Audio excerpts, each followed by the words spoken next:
اروح اشتري ازازه كاتشب يقول لي ب75 جنيه. طب ليه؟ طب والله لا اعملها في البيت ب12 ونص بس. مش كفايه الطماطم غاليه علينا؟ يلا بينا نسمي الله ونصلي على الرسول. بس ما تنسوش اللايك والشير وتفعلوا الجرس في قناتي، ده حياتي وده شغلي. معانا نص كيلو من الطماطم قطعناه بالشكل ده كده. هنحطه في حله وهننزل عليه بنص كوبايه ميه، هنرفعها على النار لحد ما تتسبك، وهنحط عليها معلقه بابريكا. اول ما تتسبك معانا هنضربها في الخلاط، هنصفيها بمصفى ضيقه. هننزل عليها فنجان من الخل، فنجان من السكر، معلقه توم باودر، معلقه بصل باودر، ورشه من الفلفل الابيض، ولو ما عندكيش حطي رشه فلفل اسود. وهننزل عليهم برشه من الملح بسيطه وهنقلبهم كويس.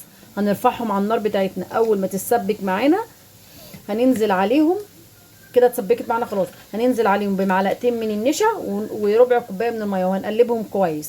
هنطفي بقى النار في اللحظه ديت وهنسيبها لحد ما تهدى خالص.